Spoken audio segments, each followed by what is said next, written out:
হাসিনা ও আওয়ামী লীগের ২৭টি ব্যাংক হিসাবে ৪২ কোটি টাকা, জানা যায়নি উৎস। শাপলা চত্বরে গণহত্যা, হাসিনা ইমরান এইচ সরকারের বিরুদ্ধে গ্রেফতারি পরোয়ানা।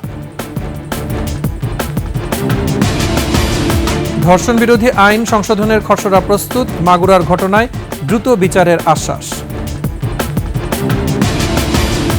শিক্ষকদের ওপর আবারও লাঠিচার্জ, জলকামান, ইন্টার্ন ডাক্তারদের আলটিমেটাম।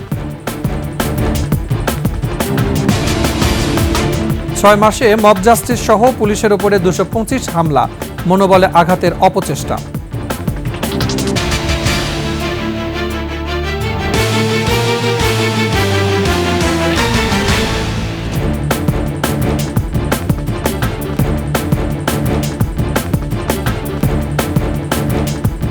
শুনছিলেন সংবাদ শিরোনাম। আমন্ত্রণ রাতের ২১ সংবাদে, সাথে আছি মুজাহিদুল ইসলাম। দর্শক, ২১ টেলিভিশনের সংবাদ একসাথে সরাসরি দেখতে পাবেন আমাদের ফেসবুক পেজ www.facebook.com/2124 অনলাইনে।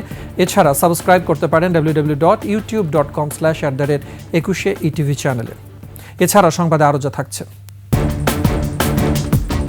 পাকিস্তানের ট্রেনে জিম্মি দশার অবসান, ৩০০ যাত্রী উদ্ধার, ৩৩ হামলাকারী ও ৪ নিরাপত্তা বাহিনীর সদস্য নিহত।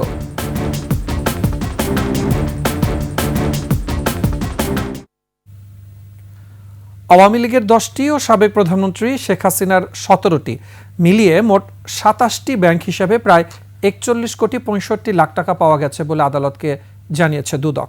তবে এসব ব্যাংক হিসাবে লেনদেনের বিস্তারিত তথ্য ও অর্থের উৎস সম্পর্কে এখনো জানানো হয়নি।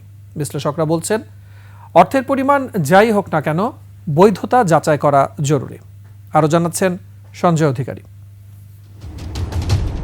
আওয়ামী লীগের দলীয় এবং সাবেক প্রধানমন্ত্রী শেখ হাসিনা ও তার পরিবারের স্বার্থ সংশ্লিষ্ট মোট ১২৪টি ব্যাংক হিসাব গত মঙ্গলবার অবরুদ্ধ করার আদেশ দেন আদালত। দুর্নীতি দমন কমিশনের আবেদনের পরিপ্রেক্ষিতে এই আদেশ দেওয়া হয়। দুদকের তথ্য বলছে, আওয়ামী লীগের 10টি ব্যাংক হিসাবে জমা থাকা অর্থের পরিমাণ ৩৭ কোটি ৮২ লাখ ৯৬ হাজার ৬১০ টাকা। আর শেখ হাসিনার 17টি ব্যাংক হিসাবে ৩ কোটি ৮৩ লাখ ৬৪ হাজার ৯৫৮ টাকা জমা রয়েছে। ওইসব অর্থের মধ্যে রাষ্ট্রায়ত্ত একটি ব্যাংকের ধানমন্ডি শাখায় আওয়ামী লীগের একটি ব্যাংক হিসাবে জমা অর্থের পরিমাণ ৮ কোটি ৯৭ লাখ ৮৯ হাজার ৬৭৪ টাকা। এছাড়া বেসরকারি একটি ব্যাংকের ধানমন্ডি শাখায় 3টি ব্যাংক হিসাবে জমা অর্থের পরিমাণ ২০ কোটি ৬৬ লাখ ৭৮ হাজার ৬৭০ টাকা। এছাড়া আওয়ামী লীগের নির্বাচনী তহবিল ২০০৮ নামে 2টি ব্যাংক হিসাবের তথ্য পেয়েছে দুদক। একটি হিসাবে ২ কোটি ৭১ লাখ ১৫ হাজার ৯১৯ টাকা ও অন্য হিসাবে ১ কোটি ২৬ লাখ ৪২ হাজার ৫৬০ টাকা রয়েছে। এর বাইরে আওয়ামী লীগের আরও 4টি ব্যাংক হিসাবে ৩ কোটি ৩০ লাখ ৬৯ হাজার ৭৮৭ টাকা পাওয়া গেছে। এই অ্যামাউন্টটা বড় হোক ছোট হোক, সেটা যদি বৈধ হয় তাহলে তার বলার কোনো সুযোগ নেই। আর যদি অবৈধ হয়, সেটা ২০০ টাকা হলেও সেটাকে বলার মতন কিন্তু বিষয়। এদিকে শেখ হাসিনার 17টি ব্যাংক হিসাবের মধ্যে 3টিতে কত টাকা জমা হয়েছে সেই তথ্য উল্লেখ নেই। একটি হিসাবে জমা মাত্র 5 টাকা, আরেকটি ব্যাংক হিসাবে জমা অর্থের পরিমাণ ১৫০ টাকা। একটি ব্যাংক হিসাবে সর্বোচ্চ জমা অর্থের পরিমাণ ১ কোটি ৬১ লাখ টাকা। এটা টাকাটা কালো টাকা নাকি সাদা টাকা, এটা কোনো তার ট্যাক্স ফাইলের মধ্যে এটার সোর্সটা কি রকম আছে সেটা না দেখে এটা কিন্তু বলা যাবে না। নিশ্চয়ই দুদকের কাছে এই ট্যাক্স ফাইল আছে এবং এই টাকাটা কোত্থেকে আসলো, ওনার বেতনের কিনা, সেটা যাচাই বাছাই করে এটা সম্পর্কে বলা যেতে পারে। এছাড়া আওয়ামী লীগের গবেষণা প্রতিষ্ঠান সিআরআই এর 15টি ব্যাংক হিসাবে 40 কোটি ৮৩ লাখ ৬৬ হাজার ১৩৬ টাকার সন্ধান পাওয়া গেছে। আর বঙ্গবন্ধু মেমোরিয়াল ট্রাস্টের 29টি ব্যাংক হিসাবে জমা অর্থের পরিমাণ ৪৬৬ কোটি ২৬ লাখ ৮৮ হাজার ২৭৬ টাকা। সঞ্জয় অধিকারী, ২১ টেলিভিশন, ঢাকা। শাপলা চত্বরে গণহত্যায় সাবেক প্রধানমন্ত্রী শেখ হাসিনা, গণজাগরণ মঞ্চের মুখপাত্র ইমরান এইচ সরকার সহ 9 জনের বিরুদ্ধে গ্রেফতারি পরোয়ানা জারি করেছে ট্রাইব্যুনাল। বিচারপতি সৈয়দ গোলাম মর্তুজা মজুমদারের নেতৃত্বে আন্তর্জাতিক অপরাধ ট্রাইব্যুনাল আজ এ আদেশ দেন। শাকের আরজু রিপোর্ট। 2013 সালের 5 মে রাজধানীর মতিঝিলের শাপলা চত্বরে হেফাজতের সমাবেশে গণহত্যার ঘটনায় সাবেক প্রধানমন্ত্রী শেখ হাসিনা, সাবেক পুলিশ প্রধান বেনজির আহমেদ সহ 50 জনের বিরুদ্ধে 26 নভেম্বর অভিযোগ দায়ের করা হয় ট্রাইব্যুনালে। চিফ প্রসিকিউটরের কাছে হেফাজতে ইসলামের নেতা জুনায়েদ আল হাবিবি ও মাওলানা মামুনুল হকের পক্ষে আজিজুল হক ইসলামাবাদী এই অভিযোগ দায়ের করেন। এর আগে মুফতি হারুন ইজহারের পক্ষে ট্রাইব্যুনালে আরেকটি অভিযোগ দায়ের করা হয়। শাপলা চত্বরের গণহত্যার পটভূমি তৈরি করেছিল গণজাগরণ মঞ্চ, এবং শুধু তাই নয়, এই গণজাগরণ মঞ্চ বাংলাদেশের সংখ্যাগুরু যে মুসলিম সম্প্রদায় তাদের কৃষ্টি, কালচার, সংস্কৃতির বিরুদ্ধে দাঁড়িয়েছিল এবং হেফাজতের কর্মীদেরকে হত্যাকাণ্ডের সময় গণজাগরণ মঞ্চের কর্মীরা, নেতাকর্মীরা সশরীরে অংশগ্রহণ করেছে বলে আমাদের তদন্ত সংস্থার কাছে তথ্য প্রমাণ পাওয়া গিয়েছে। বুধবার প্রসিকিউশনের পক্ষ থেকে শাপলা চত্বরের মামলায় গ্রেফতারি পরোয়ানা চাওয়া হয়। শাপলা চত্বরের গণহত্যার স্বচ্ছ তদন্ত ও ন্যায় বিচার প্রত্যাশা করে হেফাজতে ইসলাম। এটা একটা বর্বরতা, এটা একটা কালো অধ্যায় আমাদের জন্য, এটা কালো রাত্রি। এই বর্বরতার বিরুদ্ধে আমরা প্রসিকিউশনের কাছে আন্তর্জাতিক অপরাধ ট্রাইব্যুনালে অভিযোগ দায়ের করেছি। পরে শাপলা চত্বরে হেফাজতে ইসলাম নেতাকর্মীদের হত্যা মামলায় শেখ হাসিনা, সাবেক স্বরাষ্ট্রমন্ত্রী মহিউদ্দিন খান আলমগীর, গণজাগরণ মঞ্চের মুখপাত্র ইমরান এইচ সরকার, সাবেক আইজি হাসান মাহমুদ খন্দকার ও বেনজির আহমেদ সহ 9 জনের বিরুদ্ধে গ্রেফতারি পরোয়ানা জারি করে ট্রাইব্যুনাল। শেখ হাসিনা যিনি পলাতক আছেন, ডক্টর মহিউদ্দিন খান আলমগীর সাবেক স্বরাষ্ট্রমন্ত্রী, ডক্টর ইমরান এইচ সরকার, হাসান মাহমুদ খন্দকার সাবেক আইজিপি, বেনজির আহমেদ সাবেক আইজিপি। এই 9 জনের মধ্যে কারাগারে আছেন সাবেক স্বরাষ্ট্র প্রতিমন্ত্রী শামসুল হক টুকু, সাবেক আইজিপি শহীদুল হক, সাবেক সেনা কর্মকর্তা জিয়াউল আহসান, সাবেক পুলিশ কর্মকর্তা মোল্লা নজরুল ইসলাম। শাকেরা আরজু, 21 টেলিভিশন, ঢাকা। ধর্ষণ বিরোধী মঞ্চের প্রতিটি দাবি যৌক্তিক মেনে মাগুরায় শিশু ধর্ষণে জড়িতদের দ্রুত সর্বোচ্চ শাস্তি নিশ্চিতের আশ্বাস দিয়েছেন আইন উপদেষ্টা আসিফ নজরুল। একই সঙ্গে জানিয়েছেন ধর্ষণ মামলায় আইন সংশোধনের খসড়া প্রস্তুত। এদিকে মাগুরার ঘটনার বিচার প্রক্রিয়া পর্যবেক্ষণে রাখা হবে বলে জানিয়েছে ধর্ষণ বিরোধী মঞ্চ। বিস্তারিত আকবর হোসেন সুমনের রিপোর্টে। মাগুরার শিশু ধর্ষণ ও নারীর প্রতি সহিংসতার বিরুদ্ধে যখন গোটা দেশ উত্তাল, তখন বিশ্ববিদ্যালয় শিক্ষার্থীরা দোষীদের সর্বোচ্চ শাস্তিসহ 5 দফা দাবি নিয়ে সোচ্চার রাজপথে। সচিবালয়ে আইন মন্ত্রণালয়ের উপদেষ্টার সঙ্গে বৈঠক করে ধর্ষণ বিরোধী মঞ্চের প্রতিনিধি দল। তুলে ধরে দাবি, শুধুমাত্র 5টা দাবি যদি যথাযথ বাস্তবায়ন হয় তাহলে বাংলাদেশের ধর্ষণের হার অনেক বেশি কমিয়ে আনা যাবে এবং যে আইনি ফাঁকফোকরগুলো আছে সেগুলোকেও অনেক বেশি কাটিয়ে ওঠা যাবে। আমরা আপাতত আশ্বস্ত হয়েছি, বাট আমরা ওই আমরা আসিয়ার যেই মামলাটা আছে সেটা কিভাবে প্রসেস হচ্ছে সেটাকেও আমরা মনিটরিংয়ে রাখবো, সেটাতেও আমরা খেয়াল রাখবো এবং বিশেষ ট্রাইব্যুনাল আসলে গঠন করা হচ্ছে কিনা সেটাভাবে কাজ করছে, সেটাতেও আমরা শিক্ষার্থীদের দাবিকে যৌক্তিক উল্লেখ করে ধর্ষণ আইন সংশোধনের কথা জানান আইন উপদেষ্টা। কোনো রকম কাল বিলম্ব না করে দ্রুত এবং ন্যায় বিচার যেন করা হয়, সেই লক্ষ্যে আমাদের একটা বিশেষ নজরদারি থাকবে, এটা ওনাদের বলেছি। ওনারা বলেছেন ধর্ষণ বিরোধী সব মামলার ক্ষেত্রে যেন এরকম পদক্ষেপ নেওয়া হয়, আমরা বলেছি সাধ্যমতো চেষ্টা করব। শুধু শিক্ষা প্রতিষ্ঠান আর কাজের জায়গাতে না, রাস্তাঘাটে আমাদের মেয়েরা যেন উত্ত্যক্ত না হয়, হয়রানির শিকার না হয়, সেরকম একটা কম্প্রিহেন্সিভ আইন করা, এটা একদম সিরিয়াসলি একদম কথা দিয়েছি, এটা সিরিয়াসলি চিন্তা করব। নারী হেনস্থার সাথে জড়িত কাউকেই ছাড় দেওয়া হবে না বলে হুঁশিয়ারি দেন উপদেষ্টা। আমরা কোনোভাবেই কোনো অজুহাতে কোনো রকম মরাল পুলিশিং করার দায়িত্ব কোনো নাগরিককে দেওয়া হয়নি। আকবর হোসেন সুমন, 21 টেলিভিশন, ঢাকা। তৃতীয় ধাপে বাদ পড়া বেসরকারি প্রাথমিক বিদ্যালয়ের শিক্ষকদের উপরে জল কামান ও লাঠিচার্জ করেছে পুলিশ। এদিকে বিশেষ বিদ্যালয়ের স্বীকৃতি সহ নানা দাবিতে আন্দোলনরত প্রতিবন্ধী বিদ্যালয় শিক্ষকদেরও সরিয়ে দেওয়া হয় অবস্থান কর্মসূচি থেকে। বিস্তারিত জানাচ্ছেন দীপু শিকদার। জাতীয় প্রেস ক্লাবের সামনে বেসরকারি প্রাথমিক বিদ্যালয়ের আন্দোলনরত শিক্ষকদের উপর এভাবে জল কামান ও লাঠিচার্জ করে আইন শৃঙ্খলা রক্ষাকারী বাহিনী।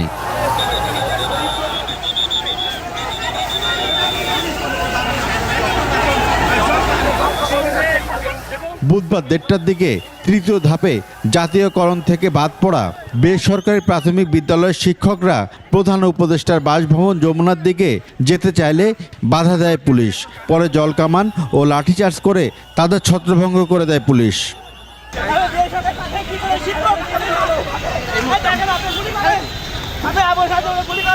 সে সময় 5 জন আহত হন। বিভিন্ন হাসপাতালে প্রাথমিক চিকিৎসা নেন তারা। আমরা যখন পদযাত্রা করি, পুলিশ আমাদেরকে জল কামান দেয় এবং একসময় লাঠিচার্জ শুরু করে। আমাদের শিক্ষক সে সময় পড়ে যায় এবং পুলিশ ইচ্ছাকৃতভাবে পায়ে পাড়া দিয়ে পাটা ভেঙে দেয়।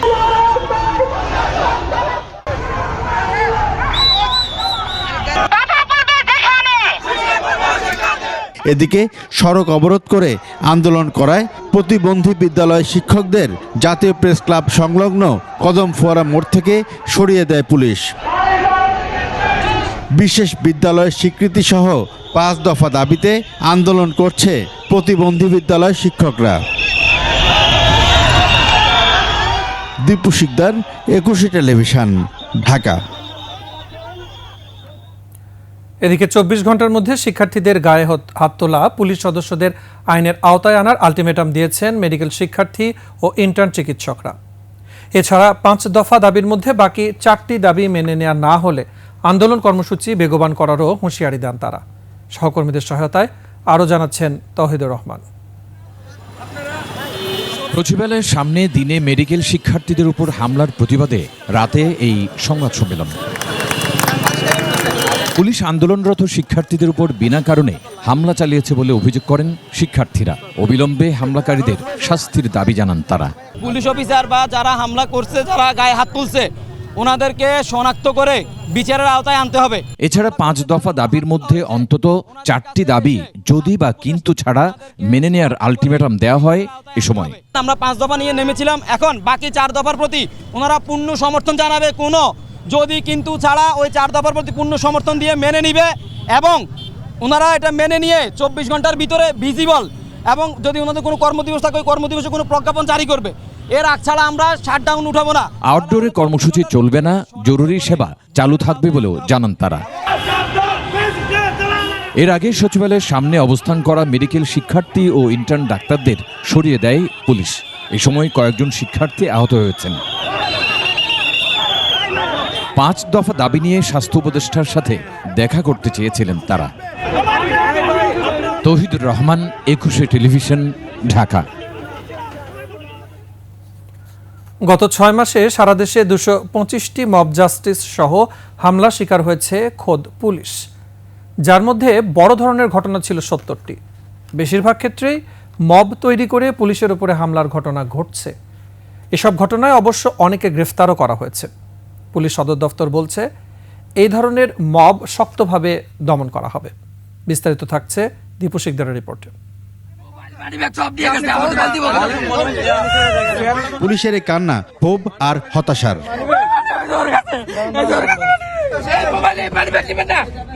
28 ফেব্রুয়ারি রাতে চট্টগ্রাম মহানগরীর আউটার রিং রোডে চেকপোস্টে দায়িত্ব পালন করার সময় হামলার শিকার হন পতেঙ্গা থানার পুলিশের এসআই ইউসুফ আলী।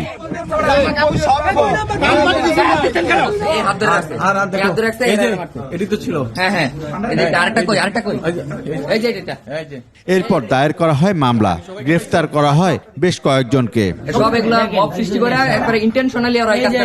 আমি তো বলতেছিলাম তখন আমি পুলিশ, তো ওরা সেটা না করে আমার মোবাইল মানি ব্যাগ ওয়্যারলেস এগুলো কিনে নিয়ে পূর্ব থেকে এখানে কিছু লোক ছিল জমানো, ওদেরকে সংগঠিত করে এই কাজটা করলো। 15 জানুয়ারি এই দুজনকে গ্রেফতার করে পুলিশ।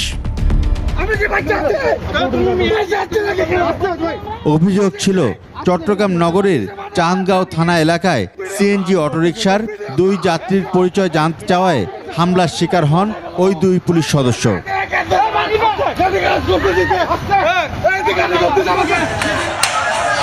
আর 5 ফেব্রুয়ারি চাঁদাবাজির অভিযোগে 3 জনকে আটক করায় খোদ রাজধানীর উত্তরা পশ্চিম থানায় হামলা ভাঙচুর চালানো হয়। এভাবেই দেশের বিভিন্ন জায়গায় নানান ঘটনার জের ধরে পুলিশের উপর হামলার ঘটনা ঘটেই চলেছে। আপনার মতো সার্জন আমার পা ধরা দেখাবো ভিডিও। এক পরিসংখ্যানে দেখা গেছে পুলিশের উপর গত 6 মাসে 225টি হামলার ঘটনা ঘটেছে। শুধু জানুয়ারি আর ফেব্রুয়ারিতে পুলিশের উপর হামলার ঘটনা ছিল 75। এই ধরনের ঘটনা পুলিশের মনোবলের উপর আঘাত বলে মনে করেন অনেক পুলিশ সদস্য। আমরা চেষ্টা করে যাচ্ছি যে পুলিশের প্রতি কোনো ধরনের আঘাত যেন না আসে, সেভাবে দায়িত্ব পালন করে যাওয়ার, আর যদি আঘাত আসে সেটা ড্রাস্টিক অ্যাকশন নেয়। পুলিশ সদর দপ্তর অবশ্য এই ধরনের ঘটনার বিরুদ্ধে শক্ত অবস্থানের কথাই বলছে। মব জাস্টিস কোনো মতেই সমর্থনযোগ্য নয়। আইন নিজের হাতে তুলে নেবার কোনো ধরনের সুযোগ নেই। পুলিশের কাজে বাধা প্রদান ও আক্রমণ করার চেষ্টা করলে যথাযথ আইনানুগ ব্যবস্থা গ্রহণ করা হবে। নিরাপত্তা দেয়া পুলিশ সদস্যরাই যখন মব জাস্টিসের শিকার, তখন সাধারণ মানুষের নিরাপত্তা বিঘ্নিত হওয়ার আশঙ্কা রয়েছে বলে মনে করছেন সংশ্লিষ্টরা। দীপু শিকদার, 21 টেলিভিশন, ঢাকা। এবারে বেলুচিস্তানে ট্রেন জিম্মির খবর। অবশেষে পাকিস্তানের ট্রেনে জিম্মি দশার অবসান হয়েছে। অভিযানে 33 হামলাকারী নিহত ও নিরাপত্তা বাহিনীর 4 সদস্য মারা গেছেন বলে জানিয়েছেন দেশটির ISPR এর ডিজি। উদ্ধার করা হয়েছে 300 যাত্রীকে। পাকিস্তানের আন্তঃবাহিনী জনসংযোগ পরিদপ্তর ISPR এর মহাপরিচালক লেফটেন্যান্ট জেনারেল আহমেদ শরীফ চৌধুরী এসব তথ্য নিশ্চিত করেন। তিনি জানান, বেলুচিস্তানে সন্ত্রাসী গোষ্ঠীর জাফর এক্সপ্রেস ছিনতাইয়ের পর নিরাপত্তা বাহিনীর অভিযানে কোনো যাত্রীর ক্ষতি হয়নি। একটি বেসরকারি সংবাদ চ্যানেলের সাথে সাক্ষাৎকারে অভিযান সম্পন্ন হয়েছে বলে জানিয়ে তিনি আরও বলেন, সকল হামলাকারী নিহত হয়েছে। মঙ্গলবার কোয়েটা থেকে প্রায় 157 কিলোমিটার দূরে মাসকাফ টানেলের কাছে ট্রেন ছিনতাই করে 400-রও বেশি যাত্রীকে জিম্মি করে বিচ্ছিন্নতাবাদী গোষ্ঠী বেলুচিস্তান লিবারেশন আর্মি। 2011 সালে পাকিস্তানে গঠন হয় বেলুচিস্তান লিবারেল আর্মি। এরপর থেকে বেলুচিস্তানের স্বাধীনতার দাবিতে সশস্ত্র সংগ্রাম চালিয়ে যাচ্ছে সংগঠনটি। তাদের অভিযোগ, সরকার খনিজ ও তেল সম্পদ শোষণ করছে আর অধিকার বঞ্চিত হয়ে আসছে বেলুচিস্তানের সাধারণ জনগণ। নাইম আহমেদের ডেস্ক রিপোর্ট। প্রায় 1,50,00,000 বেলুচ জনসংখ্যার বিশাল প্রদেশ বেলুচিস্তান, যার বেশিরভাগই শুষ্ক মরুভূমি এবং পাহাড়ি অঞ্চল, যেখানে আছে অব্যবহৃত বহু খনিজ সম্পদ। এটি আয়তনের দিক থেকে পাকিস্তানের সবচেয়ে বড় প্রদেশ। বেলুচিস্তান লিবারেল পার্টির অভিযোগ, 1948 সালের মার্চে বেলুচ শাসক কালাত খানকে জোরপূর্বক চুক্তিতে সই করিয়ে প্রদেশটিকে পাকিস্তানের সাথে সংযুক্ত করা হয়। গোয়াদর পোর্ট এলাকায় চীনের আধিপত্য এবং বেলুচিস্তানে চীন পাকিস্তানের যৌথ খনিজ উত্তোলনের বিরোধিতা করে আসছে সশস্ত্র সংগঠনটি। মূলত চীনের ওয়ান বেল্ট ওয়ান রোড প্রজেক্টের আওতায় বেলুচিস্তানে বন্দরসহ বিমানবন্দর নির্মাণে বেলুচিস্তানের সাধারণ জনগণকে চাকরি না দিয়ে বঞ্চিত করা হয়। চাকরি দেয়া হয় পাঞ্জাব ও চীনের নাগরিকদের। এতে ক্ষুব্ধ হয়ে বিভিন্ন সময় নিরাপত্তা বাহিনী পাঞ্জাব ও চীনের নাগরিকদের উপর হামলা চালায় সংগঠনটি। এছাড়াও পাকিস্তানের অর্থনৈতিক অঞ্চল করাচিতেও হামলা করে বেলুচিস্তান লিবারেল আর্মি। এদিকে তালিবান চুক্তি ভঙ্গ করে পাকিস্তানে সশস্ত্র হামলা চালানোর পর থেকে 2024 সালে সক্রিয় হয়ে ওঠে বেলুচিস্তানের সশস্ত্র সংগঠনগুলো। এরই পরিপ্রেক্ষিতে গত মঙ্গলবার বেলুচিস্তানে একটি যাত্রীবাহী ট্রেনে হামলা চালিয়ে 400 যাত্রীসহ ট্রেন জিম্মি করে নিজেদের সশস্ত্র অবস্থান জানান দেয় Balochistan liberal army. Naim Ahmed, 21 television. রাতের সংবাদের সময় হচ্ছে একটা বিরতি। ফিরে আসার পরে অন্যান্য খবরের সাথে আরো যা থাকছে। 2.5 মাসেও সচিবালয়ে আগুনের প্রতিবেদন দিতে পারেনি ফায়ার সার্ভিস।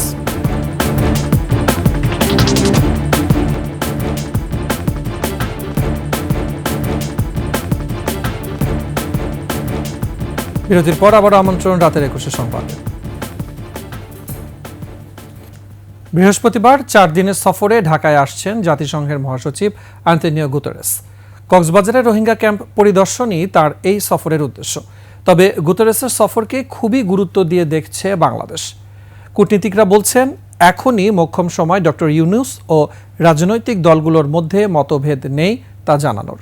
একই সঙ্গে গুতেরেসের কাছে চাইতে হবে রোহিঙ্গা জনগোষ্ঠীর সাথে ঘটে যাওয়া গণহত্যার বিচারও। বিস্তারিত নাহিদ সিরাজের নিম্মির প্রতিবেদনে। হাসিনা সরকারের পতনের পর ছাত্র জনতার দাবির পরিপ্রেক্ষিতে অন্তর্বর্তী সরকারের প্রধান হিসেবে দায়িত্ব নেন ডক্টর মোহাম্মদ ইউনূস। শুরু হয় বাংলাদেশের নতুন যাত্রা। পরিবর্তিত পরিস্থিতিতে বাংলাদেশে আসছেন জাতিসংঘ মহাসচিব অ্যান্তোনিও গুতেরেস। এই সফরে তিনি দেখা করবেন প্রধান উপদেষ্টা ডক্টর মোহাম্মদ ইউনূসের সঙ্গে, যাবেন উখিয়ার রোহিঙ্গা ক্যাম্প পরিদর্শনেও। নালিশ না করে জাতিসংঘ মহাসচিবের কাছে ডক্টর ইউনূস সহ অন্যান্য রাজনৈতিক দলগুলোর জন্য এটাই মোক্ষম সময় দেশের সার্বিক বিষয় উপস্থাপনের, বলছেন এই কূটনীতিক। এটা যেন গুটারেসের সামনে আমরা ধরে তুলি যে জাতি আমরা একমত, প্রফেসর ইউনূসের ইন্টারিম সরকার আর এর মধ্যে যাই আমাদের মধ্যে ডিফারেন্সেস হয়, কিন্তু ইলেকশনের মধ্যে আমরা একটা আন্ডারস্ট্যান্ডিং এসে গেছে। রোহিঙ্গাদের হয়ে মিয়ানমারের গণহত্যার বিচার চাইতে হবে তার কাছে। রোহিঙ্গা ইস্যুতে এটা কিন্তু আমাদের রেফিউজি ইস্যু না, এটা হচ্ছে গণহত্যা।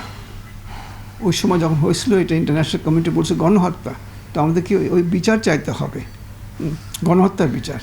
জাতিসংঘ মহাসচিবের বাংলাদেশে আসার এই ঐতিহাসিক মুহূর্ত বাংলাদেশিদের জন্য অনেক বড় একটা সুযোগ বলে ধারণা করা হচ্ছে। এই সুযোগটা যেন আমরা না হারাই, এটা একটা প্রথমবার উনি আসছেন, এটা একটা হিস্টোরিক একটা সুযোগ আমি বলব। নাহিদ সিরাজি নিম্মি, 21 টেলিভিশন, ঢাকা। জুলাই অভ্যুত্থানের মধ্য দিয়ে পাওয়া নতুন বাংলাদেশের শিক্ষা প্রতিষ্ঠানগুলো সকল প্রকার সহিংসতার ঊর্ধ্বে থাকবে। শিক্ষা ও গবেষণায় ছাত্ররা নতুন দ্বার উন্মোচন করবে, এমন মন্তব্য করেছেন জামায়াতের ইসলামের আমির ডক্টর শফিকুর রহমান। রাজধানী পল্টনে বাংলাদেশ ইসলামী ছাত্র শিবির আয়োজিত ইফতার মাহফিলে এই মন্তব্য করেন জামাত আমির। বিশিষ্ট নাগরিকদের সম্মানে এই ইফতারে রাজনৈতিক ব্যক্তিত্ব, গণমাধ্যম কর্মী সহ সাংস্কৃতিক অঙ্গনের বিশিষ্ট জনেরা অংশগ্রহণ করেন। সভাপতিত্ব করেন ছাত্র শিবিরের কেন্দ্রীয় সভাপতি জাহিদুল ইসলাম, সঞ্চালনায় ছিলেন সেক্রেটারি নুরুল ইসলাম।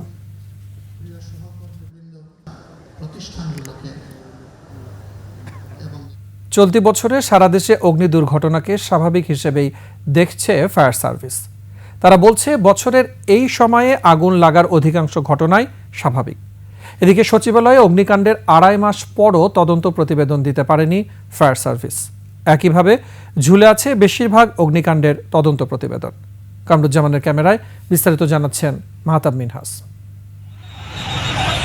মঙ্গলবার রাতে পুড়ে ছাই হয়ে যায় রাজধানীর মহাখালীর 7তলা বস্তি। ঠিক তার আগের দিনই আরও বড় ধরনের আগুন লাগে সাভারের আমিনবাজার পাওয়ার গ্রিডে।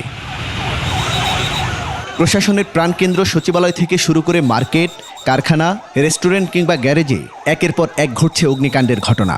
এই তালিকায় রয়েছে বহু বসতিও। জানুয়ারি থেকে এ পর্যন্ত শুধু রাজধানীতেই ঘটেছে অন্তত 35টি অগ্নিকাণ্ডের ঘটনা। এসব অগ্নিকাণ্ডে প্রাণ হারান কয়েকজন। এর মধ্যে সচিবালয়ের আগুন নেভাতে গিয়ে ট্রাক চাপায় প্রাণ হারান ফায়ার সার্ভিসের এক সদস্য। ফায়ার সার্ভিস বলছে বেশিরভাগ আগুন লাগার ঘটনাই দুর্ঘটনা। সচিবালয়ের সহ বিভিন্ন কেপিআইতে বিভিন্ন সময় আগুন লাগে। তো আমাদের তদন্ত রিপোর্টের আলোকে বা তদন্তের প্রেক্ষিতে আমরা দেখতে ম্যাক্সিমাম আগুনই হলো স্বাভাবিকভাবেই লাগে। টোটাল আগুনের 35 থেকে 40% আগুন লাগে হলো বৈদ্যুতিক গোলযোগের কারণে। বলেন শীতকালে সবকিছু শুষ্ক থাকায় অগ্নিকাণ্ডের ঘটনা ঘটে বেশি। শীতকালে সব কিছু শুষ্ক থাকে। এই শুষ্ক মৌসুমে যে কোনো তাপমাত্রায় একটা দাহ্য বস্তু যখন পৌঁছে তখন সাথে সাথে আগুন লাগে এবং আগুন লাগানোর পর দ্রুত সেটা স্প্রেড করে বা বিস্তার লাভ করে। তুলে ধরেন আগুন নেভাতে গিয়ে ফায়ার সার্ভিসকে পড়তে হয় নানা প্রতিবন্ধকতার মুখে। আমাদের প্রথম যে সমস্যাটা সৃষ্টি হয় সেটা হলো হিউজ ক্রাউড।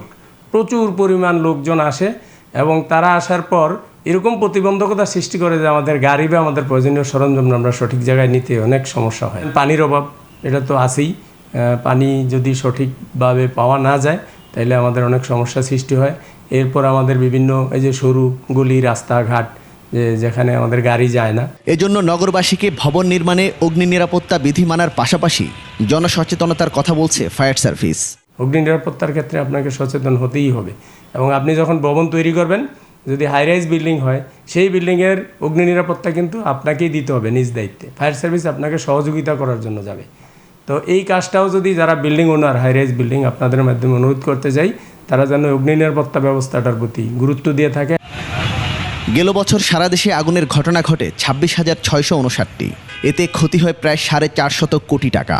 আর অগ্নি নির্বাপনের মাধ্যমে প্রায় 2000 কোটি টাকার সম্পদ রক্ষা করে fire service. Mahtab Minhaj, 21 television, Dhaka.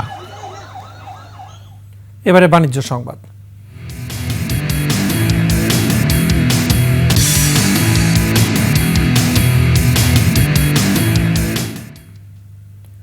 সূচক বেড়েছে, দেশের পুঁজিবাজারে বেড়েছে লেনদেনের পরিমাণও। বুধবার দেশের প্রধান পুঁজিবাজার ঢাকা স্টক এক্সচেঞ্জের প্রধান সূচক বেড়েছে 16 পয়েন্ট, উঠে এসেছে 5216 পয়েন্টে। এদিন ডিএসসিতে লেনদেন হওয়া প্রতিষ্ঠানের মধ্যে বেড়েছে 191টির দর, কমেছে 140টির, আর অপরিবর্তিত ছিল 67টির দর। লেনদেন হয়েছে 452 কোটি 84 লাখ টাকার শেয়ার ও মিউচুয়াল ফান্ড। সবচেয়ে বেশি লেনদেন হয়েছে লাভেলোর শেয়ার, আর বেশি দর বেড়েছে গোল্ডেন হারভেস্ট, এস আলম কোল, রোল্ড স্টিল ও হামি ইন্ডাস্ট্রিজের শেয়ারের। অন্যদিকে ডিএসসিতে বেশি দর হারিয়েছে মিডল্যান্ড ব্যাংকের শেয়ার। শেষ করছি রাতের 21 সংবাদ। যাবার আগে সংবাদ শিরোনামগুলো জানাবো আরো একবার। হাসিনা আওয়ামী লীগের 27টি ব্যাংক হিসাবে 42 কোটি টাকা, জানা যায়নি উৎস। শাপলা চত্বরে গণহত্যা, হাসিনা ইমরান এইচ সরকারের বিরুদ্ধে গ্রেফতারি পরোয়ানা। ধর্ষণ বিরোধী আইন সংশোধনের খসড়া প্রস্তুত, মাগুরার ঘটনায় দ্রুত বিচারের আশ্বাস। শিক্ষকদের ওপর আবারও লাঠিচার্জ, জলকামান, ইন্টার্ন ডাক্তারদের আলটিমেটাম। 6 মাসে মব জাস্টিস সহ পুলিশের ওপরে 225 হামলা, মনোবলে আঘাতের অপচেষ্টা।